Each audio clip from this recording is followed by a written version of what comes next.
Madame la maire, chers collègues, la politique sécuritaire de la ville doit être à la hauteur de la menace qui continue à peser sur les Parisiens. À ce titre, le déploiement d'un important réseau de caméras de vidéoprotection, bras armé de l'action des forces de l'ordre, devrait faire partie des priorités de votre action.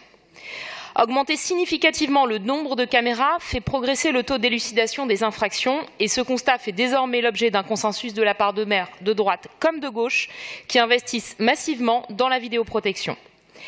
La vidéoprotection a notamment fait ses preuves dans la lutte contre le terrorisme en fournissant aux enquêteurs des éléments essentiels à des moments clés, par exemple dans les heures qui ont suivi les attentats de novembre 2015. Les caméras sont aussi un atout majeur pour l'élucidation des faits de délinquance quotidiens. Ainsi, à Paris, entre 2012 et 2014, les caméras ont permis l'arrestation de près de 10 000 personnes, révolutionnant aussi les méthodes d'investigation. Face à ce bilan extrêmement positif, nous demandons donc depuis plusieurs mois que la mairie de Paris porte à 2000 le nombre de caméras dans la ville. Cet objectif ne semble d'ailleurs pas extravagant puisqu'il a été partagé par Manuel Valls, alors ministre de l'Intérieur et aujourd'hui candidat, il me semble, à la primaire de votre famille politique. Mais vous avez systématiquement refusé de donner de l'envergure au parc de vidéoprotection, rendant la sécurité des Parisiens l'otage de votre majorité fragile et d'un accord électoral qui vous amène à sacrifier la volonté de nos concitoyens.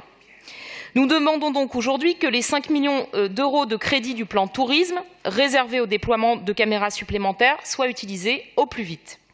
De nombreux lieux sensibles et emblématiques à Paris sont aujourd'hui laissés pour compte et ne sont pas suffisamment dotés.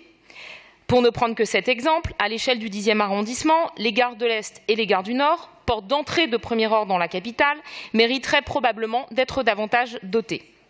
Plus globalement sur Paris, les abords des établissements scolaires devraient eux aussi être mieux équipés pour davantage de sécurité des petits Parisiens.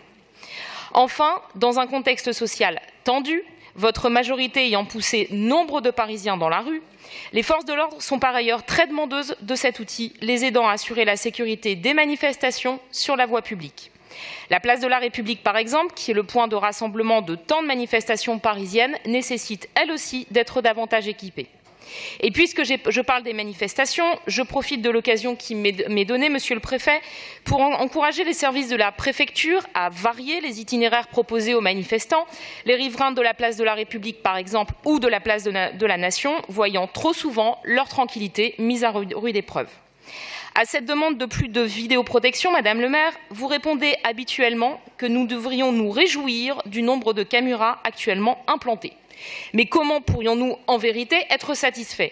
Puisque, à y regarder de plus près, en effet, on constate que les caméras qui ont été récemment implantées sont surtout, vous me passerez l'expression, une machine à PV, la vidéoverbalisation étant préférée à la lutte contre la délinquance. Les Parisiens méritent, là encore, pourtant mieux en matière de sécurité que la seule logique du tiroir-caisse. Madame la maire, vous l'avez compris, il est temps que vous démontriez que vous avez enfin pris la mesure des enjeux sécuritaires auxquels nous faisons face aujourd'hui à Paris. Concrétisez vos paroles en donnant aux forces de l'ordre enfin les moyens de leurs actions. Je vous remercie.